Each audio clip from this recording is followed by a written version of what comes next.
No. We good? We Tweet live? I think we're live, yeah.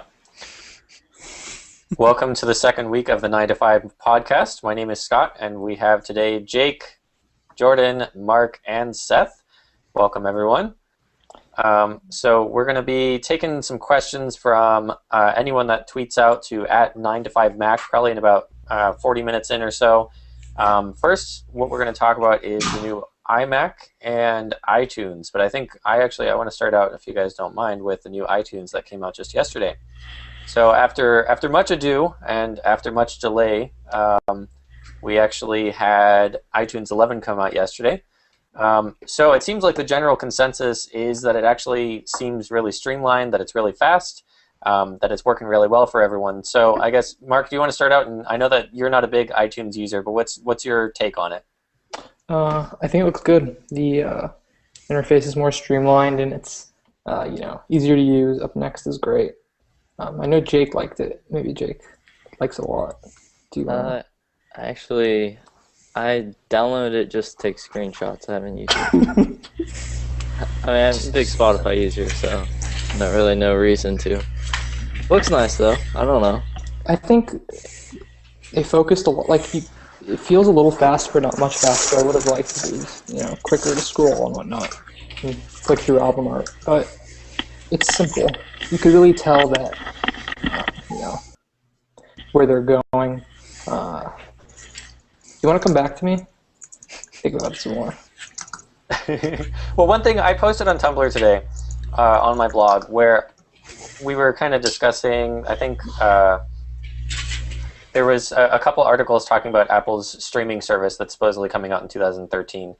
And I see the way that streaming could be integrated into iTunes is where you could pick a song that's currently in your iTunes library, right-click it, and say Start a Genius playlist from the iTunes store.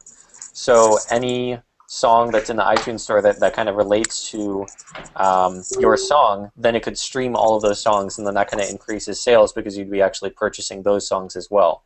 So I guess, Mark and also Jake, since you guys aren't really big iTunes users, do you think that a service like that, with having Genius kind of using all of the iTunes music store, would that actually be a little bit more tempting for you? Yeah, I think it'd be cool.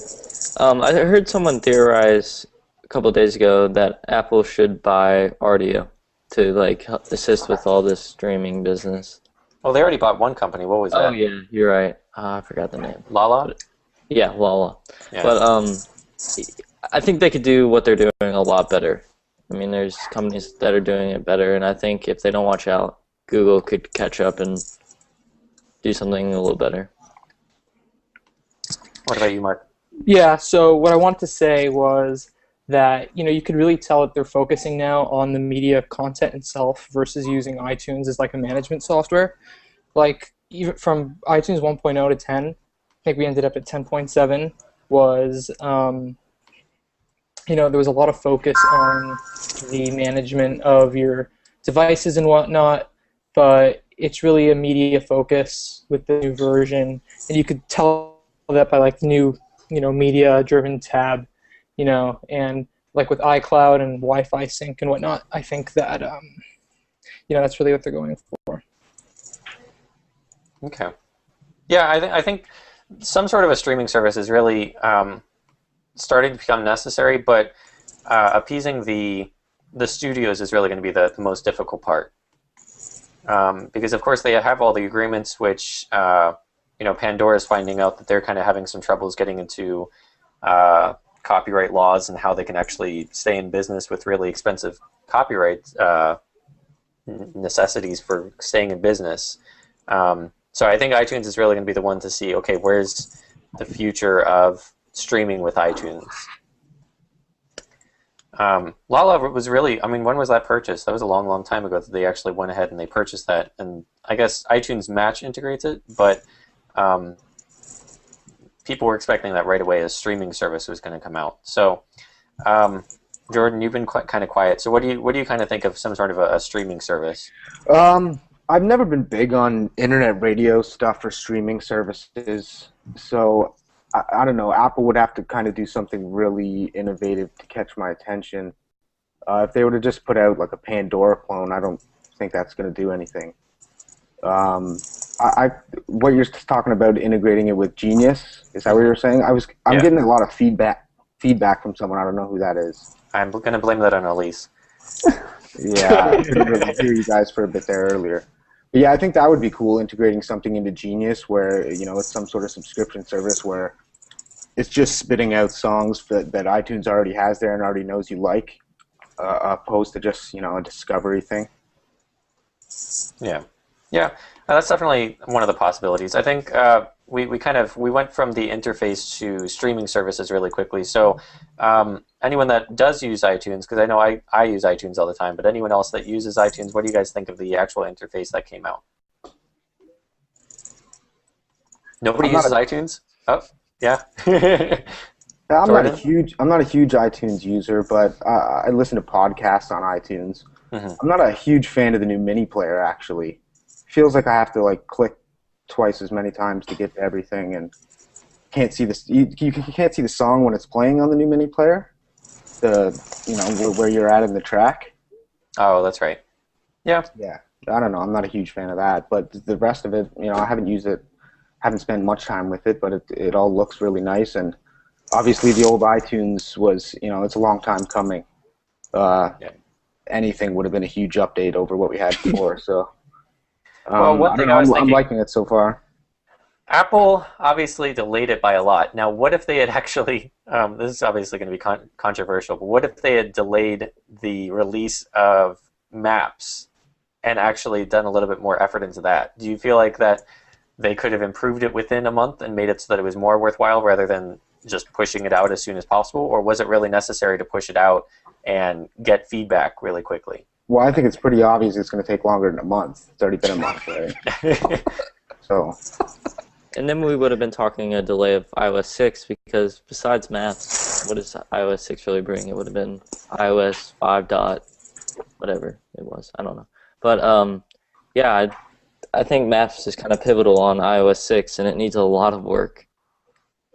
See, I'm one of the weirdos that I actually don't mind it. I've only had it where I'm like, I'll be driving down the street and it'll navigate and say, merge left a little bit, merge right a little bit, even though I'm just going on a straight road. Or one time it told me to get off the highway and make a right, even though on screen it said to make a left. It threw me 9 miles off course one time. Okay, so obviously I'm a little bit different compared to everyone else, but it was funny during the beta. No one really complained. I think everything was fine. Well, because I thought it was just the beta. True, right. But I used it during the beta. I didn't have any problems. See, and Matt on Twitter just asked me if I miss Street View, but I never used it. Like I'll use Street View kind of for fun on Google Maps on the website. But I felt like going into Street View took so long just for them to like, it does that whole entire animation to get into it, and then you can look around, but maybe it's just where I am that all the pictures are really bad. But I never really found much use for it. Okay, so yeah, that's one thing to consider is how much time could have been put into Apple Maps to really improve it. There was somebody else that was also talking about how Apple Maps is really doomed because Apple is now looking to TomTom for advice. And if you're looking to TomTom... That's not true. That's not true. They're not looking for TomTom for advice. TomTom is one of the main providers, and basically Apple Maps, Apple didn't go out and take any data. You know, they don't do that with $100 billion in the bank. They didn't do that. They bought a bunch of databases from companies, and including TomTom, and a lot of TomTom's data screwed up, and that's why we're having all these issues driving into oceans, driving 9 miles off course. And so what they were saying, Bloomberg's report was saying, is that Eddie Q is doing what Forrestal didn't do, and he's pushing TomTom to fix their stuff so it gets fixed for Apple's users. But yeah, I feel like the other big issue is that there's a lack of like point of interest points throughout all of the United States, especially from where I am. If you just type in like gas, supposedly there's only like 3 gas stations in all of Phoenix. So it's stuff like that where you try to just find gas, food, restaurant, you type in something, and it used to be that Google would show you a lot of different places around you, but I think point of interest is really where it's lacking. Yeah, I didn't mean to, say what you're saying was not true. It was just that a lot of people were misreporting. Yeah. Yeah. Well, that's we can get into misreporting where supposedly Apple makes 12-inch system on a chips, but that was another interesting thing today. So somebody also asked me, do you think Apple feels any nostalgia over Apple Maps, or is it just a jealousy of Google? That's not really something I was thinking. Did they just want to push out their own maps for the sake of getting rid of Google? Or Mark, we've talked about this a lot, where you say that it's more Apple really wants to start having its own services. Is that do you still like?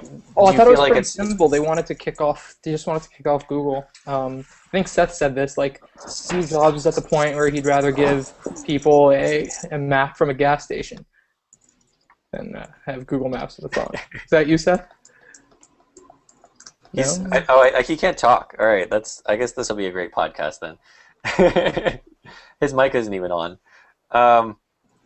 Okay, well, so you feel like it's more they want to kick Google off rather than they actually want to have their own service? Could you repeat your question? Okay, so do you feel like it's more they want to kick Google off of iOS rather than... Yeah, it's kicking, like you saw they got rid of YouTube as well, and yeah, so they got rid of the two main Google properties on iOS, which was YouTube and Maps. Those were, when you think about what you do on a phone, and like a multimedia phone like the iPhone, a smartphone like the iPhone, Maps and YouTube are two really big things. So getting rid of those two, Google properties was a big deal for Apple in terms of their pursuit for getting rid of Google. I mean, it was a real personal thing for Jobs. You read the biography, you read all that. So yeah, I think that. Did they rush Apple Maps? I think they were planning on coming out with it this year. I mean, you can see in terms of the features that they planned, you can see everything is roadmapped. Like you have different features each year, and they all go together, and they're all spaced out. They're not going to put all their eggs in one basket. And you can see, they were clearly planning to have every different features, across all the years. And Apple Maps was in development for a while, clearly, and this was the year they were going to do it. I don't think they executed it as well as they could have with the amount of time they might have put into it. Yeah. Well, I mean, when should have Apple Maps come out? Because obviously, I think when you have a Maps application, it's not like you can be all over the place, all over the world at all times and trying to gather data and make it better. So it's really about trying to get users out there and trying to get at least some sort of feedback. And I've seen it where some people said that they reported problems 7 months ago, and those problems still haven't been fixed. So a couple points on that. So what I'm saying is, first, their execution, I've said this a few times already, they could have put it on the App Store as a beta this year. I think they just wanted it to come out this year in some form. I don't think putting it on the phone, pre-installed, replacing the very reliable Google Maps, and calling it fantastic, and marketing it and whatnot, I don't think that was the right decision. So it should have been like Siri to put a beta label on it? You can't do that with a Maps app. You have to. So if you want to put a beta on it, they should have put it on the App Store and kept Google Maps. But who would have used it then? People interested. What do you mean? Of course, people would use it. It would probably be the #1 app right now in the App Store. Yeah. So people would use it over want to test Google it Maps? out. I mean, it works in some places, but you have Google Maps in case you want to use that. And I think eventually, as time goes on and there's enough information, there's enough fixes, they could have made that replacement in iOS 7. It would have been a seamless transition for Apple, for the users, for everyone. And right now, we wouldn't have any of this backlash because there's Google Maps to fall on. But then, as you said, then they would have still had Google Maps on it. That's true. They would have gotten rid of it. They would have presented that they're getting rid of it. A lot of people would have used it instead of it, but that would completely prevent the backlash. I think the idea was there. I think the timing was mostly right, but I think the execution was bad. And execution is not a bottom thing. Execution's at the top. You can see that Eddie Q is replacing the entire leadership team of Maps. They got rid of Forstall. That might have been from other issues, but definitely Maps contributed. But if you have all these engineers working on these products, fine. but it's up to the leadership team how to execute it, how to market it, when to put it out there. And I don't think they did a good job at that. Yeah. Well, there was somebody on Twitter, I don't know if I can find it again. They kept on arguing that Eddie Q actually needs to be fired.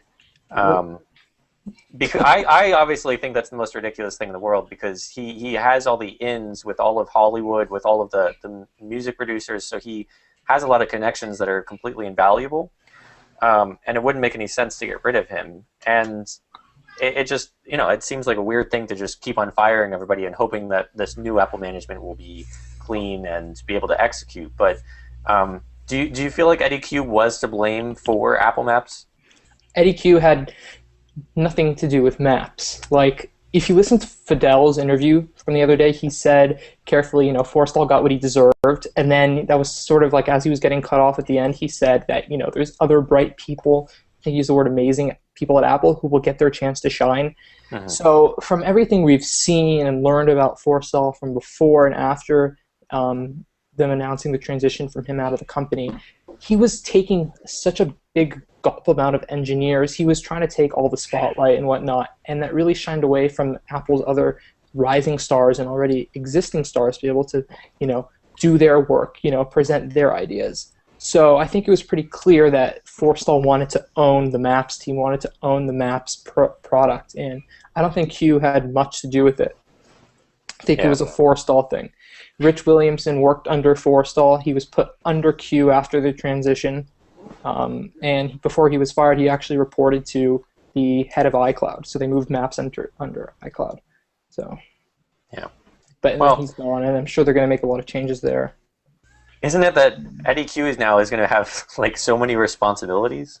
It's a collaborative thing. Like, I was thinking about this earlier. Like, when you think about, a lot of people were saying that they split up Forstall's duties across the 4 VPs who got promotions. And then when you think about that in context, he was running so much stuff, and I guess it just backfired in the end. He wanted to take the most control over everything he could. He was pushing people out of the way, and he got what he deserved. He was pushed out.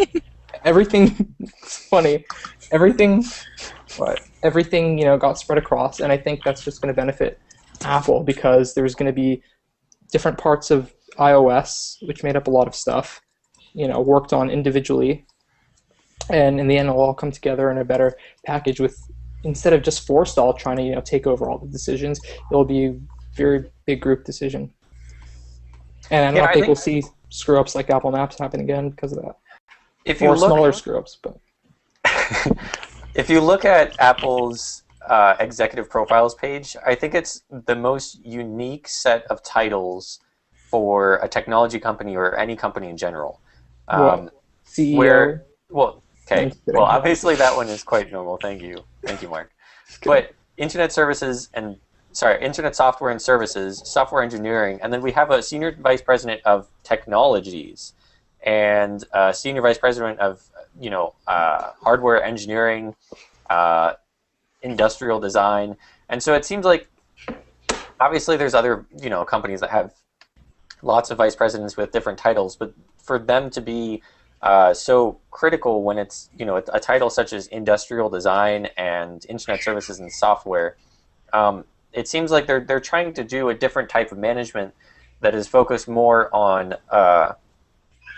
like a certain I'm trying to think of even the word, a certain category of thinking, rather than just being, oh, you're all of this type of product, you're all of this type of product. It's more about you do the design, you do the technology behind it. So is Apple right in this new type of operations, this new type of management? Well, when you think about it, a lot of the titles are like new. They're within the last 5 years. Like Technologies is new, the Internet Services is new, Design's old. Senior Vice President of Operations, I think that was a Jeff Williams new position. Like he was a VP of Operations to promote him to Senior VP, and Cook was COO. That's another topic all in itself, why it's Williams, not the COO. Of course, you have like the CFO, CEO, marketing, that's there. But I think they just put Apple's best people at the top. But in terms of like VPs managing products, like they have the senior VPs and then the VPs. And there's like a VP of iPhone marketing, VP of iPhone hardware. Same with iPad, VP of iPad marketing, VP iPhone, iPad hardware. So it goes much deeper than just the senior VPs. Yeah. Well, anyone else? Jake, what do you think of the new management structure? I think it's good. I'm happy. What's his name? Mansfield stayed on. I think he kind of knows what's up and has been there for a while, so he kind of can keep it under control. The technologies group's pretty interesting. I'm pretty sure that's like chips and stuff, right? Mm-hmm. Wireless and chips. Right. So, and I think that was part of Forstall's duties, being dropped down to other people.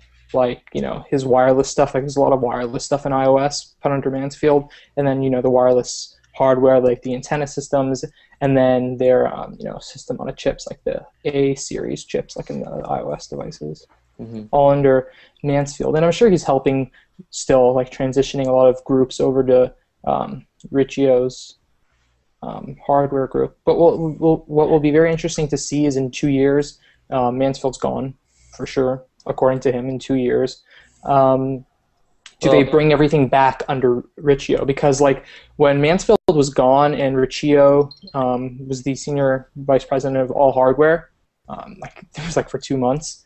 I assume all the people who were under Mansfield were under Riccio. So I guess those were the hardware groups that Mansfield was most involved with and really wanted to be a part of during his last 2 years of the company. So it will be interesting to see if they promote a successor to Mansfield or if they just move it back. I'm wondering what Forstall's day-to-day has been like since the whole shakeup, because he's reporting to Tim Cook. He's like, I forget the official title. Advisor. Advising to him, yeah. So I'm wondering like how that works. Like what's the day-to-day That's not a job. He doesn't have a job. Okay, it's just Basically, it's like you can't go anywhere else because you're working. I got you. Yeah, somebody was saying that HP needs to fire Meg and actually hire him as the CEO. Yeah, I was on Forbes. I thought it was sort of ridiculous. I don't know if he's CEO material just yet. He seems a little bit like wild. He was trying to do too much. Like he was trying to. Isn't that what HP's trying to do? Yeah, I don't think he could hurt HP anymore. But I mean, his current role, I think, just to go over more of what Jake said, it's like I'm sure he's anytime they're like interviewing people or talking to people within his group, I'm sure they can call him up, but I don't think he's coming to the office every day. I don't think he's actually there. Do you think he's going to be able to go anywhere else? Like, don't they sometimes have contracts that say you can't go work for a competitor in this field? Yeah, they have those, but in California they're not very binding. Okay. What is that called? Non-compete agreements? You're right. Yeah. I think Forstall is definitely looking for his next thing, and knowing him, he's probably looking for something big. It's interesting that his brother is a big guy at Microsoft, and obviously Google will probably want someone of his talents, and I'm sure everybody else, maybe RIM would want, put him at CEO or something. I don't know. But he's definitely not like showing up at the office every day at Apple. I think it's going to be really interesting to see where he goes. Yeah, I think so too. I'm looking forward to the Tony Fadell interview retort at some point because I think that'll be pretty interesting. And I would have loved to hear more from Tony about exactly why Forstall got what he deserved. I think that was. I mean, that's one of the most candid things I've ever heard an Apple executive, former or current, ever say about another one. And even a Forstall tell-all would be cool, just to hear what he... Yeah, maybe we should just write a book. Yeah. I'd read it. I mean, he's not going to be hurting for the rest of his life, and I'm sure this last year Apple's paying him a lot not to go somewhere else. So... He's obviously set for life, but I think it's the power that he's striving for. Right. I mean, he was controlling the OS on, like, what? A certain portion of the world's handsets. So yeah. No, he doesn't. And he obviously wanted to be CEO at some point, but that's not going to happen. Yeah, he seemed like he was on kind of that kick. Could be his next period. You never know. Right. Or he starts his own company and. Right. Well, didn't this whole entire fallout, didn't this give him a bad name though? Well, I mean, look at Jobs. He had a bad name too. I I think he it's was even good in a and bad. worse. I think Jobs was even in a worse situation. Yeah. Name-wise. But he never had to try and join another company. So are you suggesting that even if his name is really bad, he can start a new company? I think he wouldn't have any problems getting investors. I think he can do whatever he wants, honestly. I mean, look what he's done. You should join Color. Oh God! Please don't even say color. Color. Thanks. I think because I mean the other thing is that Steve Jobs was able to start Next from scratch, and nowadays if you're trying to start a company that's competing with Apple, that's not even going to happen because you need to have the huge infrastructure behind you. And Google you started need to have Android. Yeah, but they already had They bought Android. They used the resources of the other manufacturers like Samsung and all of the other HTC, everybody else that uses Android. They didn't have to start making hardware from scratch. So I guess they could always start making an operating system like the other Apple former VP.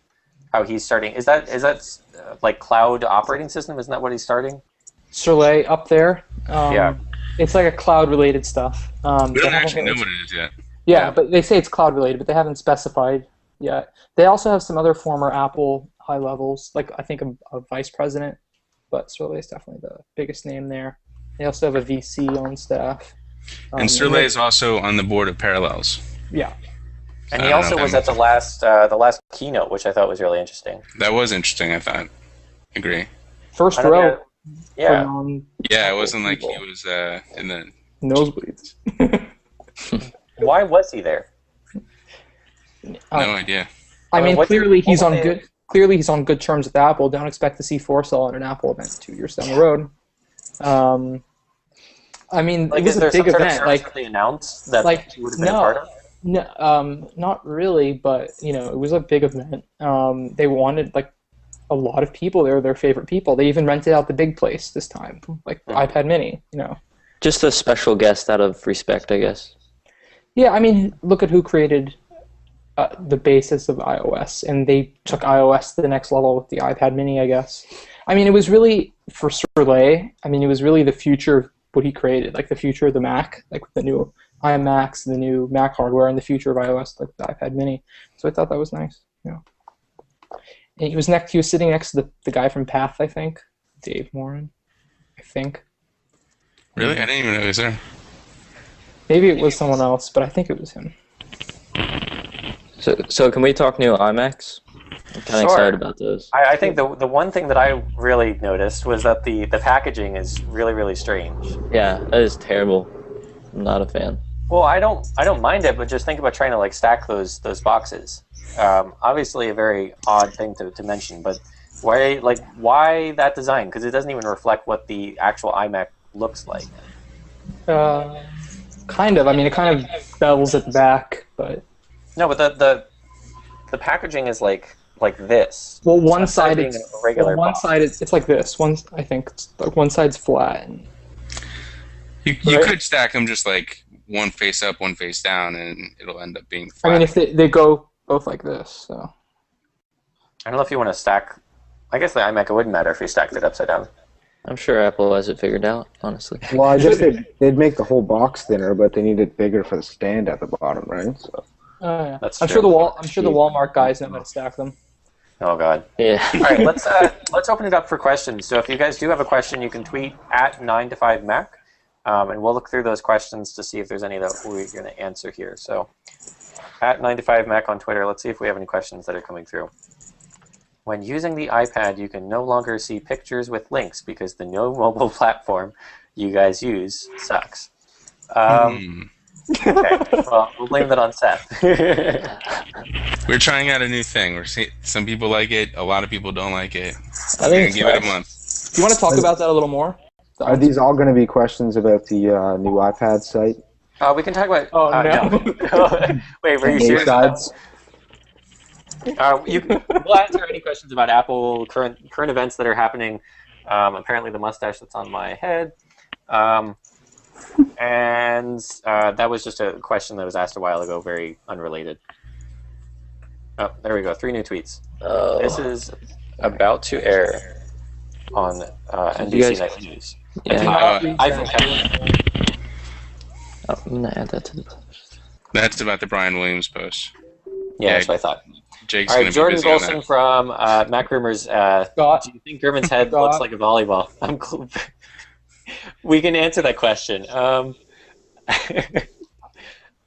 Mark wasn't very happy about that, though. Sorry, Jordan.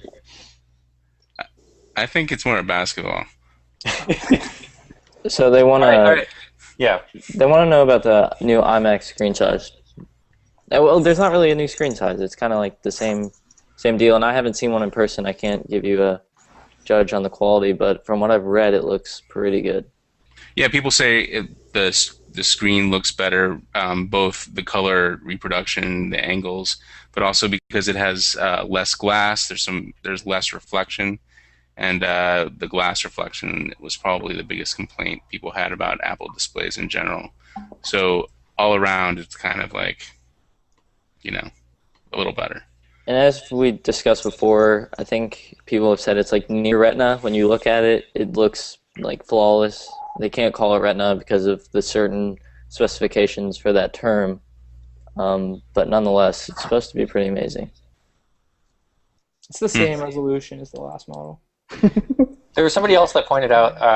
The iMac's the same resolution? Yeah. Yeah.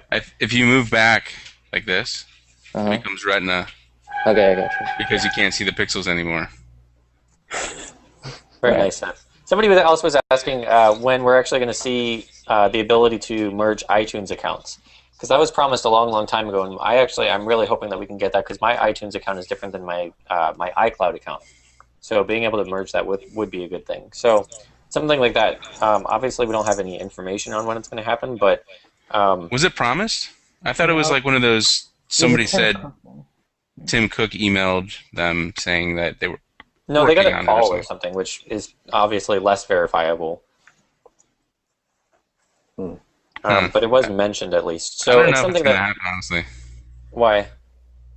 It's just not on Apple's agenda, radar. It Just don't seems care. like a music label type of thing, like in terms of music ownership from the download. Yeah. All right. Are there any other ones? I'm trying to respond to a tweet here. Any news on 10.9? Yeah, we reported It exists. like a week ago or 2 weeks ago that it's going to have Siri and Maps integration. It's going to be maybe not a Maps app, possibly, we don't know that yet, but developers who write apps for the Mac App Store will be able to embed an Apple Map into their application if they so choose, much like you can do on iOS and in iOS. Yeah, that's what we know for now. And of course, Siri will have maps on OS 10. I'm still hoping for iBooks. I'm always going to complain about that. I really wish we had iBooks on it. The second part of Casey's question was commentary on iTunes interface elements inspiring 10.9. So a lot of people were saying that 10.9 really looks like something out of Ives' iTunes 11. design cave. It's not. Yeah. I know you guys were talking about that yesterday on Twitter, trying to figure out which designer or which executive was the head of the iTunes design. Yeah, Louis Mantia, who used to work at Apple, Mhm. he made the iTunes 10 icon. He said publicly that it was a Eddie Q, Jeff Robin thing, and Q, we know who that is, and Robin's the head of iTunes. Mm-hmm. So obviously, well, who's to say still that? Because These things don't get designed in a month. Like, Yeah. I've got software design privileges a month ago. Yeah. Yeah. Yeah, but do you think Do you think 10.9 will look like iTunes 11 I mean, at all? iTunes 11 doesn't look much different than any other apps. Like, I don't really see that many new interface elements. Plus, plus the other OSs don't really look like iTunes either. The previous iTunes. I think iTunes was kind of an outlier of a design, I guess. One thing I thought was interesting is that if you enable this sidebar, all of those icons actually have color, which obviously the color was first taken out with iTunes, and then the operating system, Mac OS X, actually lost colors after that. And so do you think we're actually, that's one thing that we can kind of debate. Do you think that we're actually going to start seeing colors, or is it going to be more, Ives ways are going to be more chrome and silver and less color? I think that's a good point. I don't know. I mean, the fact that Ive is officially in charge right now, and they released it with color, maybe that's where things are going. Mm-hmm. Yeah, because I mean, we haven't seen color since what, the color IMAX, or the color the books as well. Yeah, it's been so long. Yeah. So all right, that's one thing to consider is how 10.9 is going to look. If it's going to be a complete redesign, or if it's going to be something where Ives' advice is not really going to come into play until either 10.10 or 11.0. 10.10. Do you think we're going to have a 10.10? I mean, it'll be like 10.1, but I think 10.9 will be the last 10 point. Really? Something. That's interesting. 10.10, wouldn't that be like 10.1? What are they going to do? In terms of math. Are they going to do iOS or OS 11? Or are they just going to merge the two? Are they going to what is going to be after 10.9? It will be interesting to see. I mean, there's no reason. I mean, if they're going to go to 11, it's going to be drastic. I mean, do you think they're prepared to go iOS as one umbrella 2-3 years down the road? Me personally, I think that it's just going to be 10.10, another cat. That's it. I mean, who says they have to go based on like a 10? Yeah, I don't know. They can just say it's a cat, or they can just say, I don't know. They could just keep the next cat forever, or maybe they keep, whatever.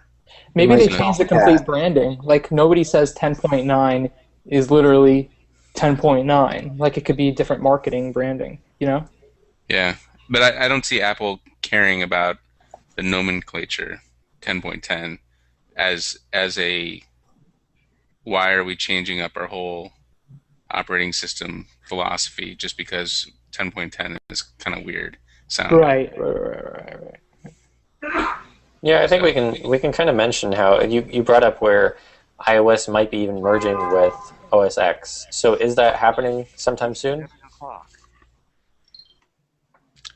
My guess is not soon, just because if they could do it, they would probably have been making bigger strides than they have. It seems like they're doing it on the surface rather than doing it behind the scenes. And there's still a lot of things that you need a Mac to do. I think we talked about this before, but it's kind of frustrating sometimes using an iOS device when you need to upload a picture or do whatever to a website, and you're like, okay, crap, I have to go downstairs and get my Mac. Yeah, and I think I was reading CNET's review of the iMac this morning, and one of the reasons they gave it 4 out of 5 is because it doesn't have a touch screen. And so they were saying that was something that was a con, and that it really, nowadays some consumers might be frustrated that there's no touchscreen. And then the other thing they didn't like was that there was no HDMI support. Okay. So that's. Do you think we're going to see touchscreens within the next year on OS X devices, or is it really that we're never ever going to see them on OS 10 devices? I don't think so. I mean, they clearly have a clear divide between the iOS software and the iOS products, and the OS 10 software and the OS 10 hardware products, and it's a completely different approach. It's Microsoft's one-size-fits-all approach, But yeah, Tim Cook was pretty clear about that a few times over his last speaking engagements over the course of the year about like how Apple has their approach. He thinks there's going to be laptops and desktops, and then you have your iOS stuff. And I think we'll see the iPad change into being more of a Mac replacement rather than the Mac itself change into being less of a Mac, like a more portable touch Mac. You see what I'm saying? Like the Mac won't decrease in functionality, but I think the iPad will increase in functionality to match the Mac. Yeah, that makes sense. Okay, well, today we talked about iTunes 11 and what that means for, what could be happening next year with Apple's streaming services. We also talked about the iMac and a little bit, and the packaging, of course. And hopefully we were able to, it looked like we answered most of the questions today. So next week we'll be doing the same thing, Friday, same time, same place. Thank you all for joining us, and I guess you guys can all say adios. Adios. All right, thank you all.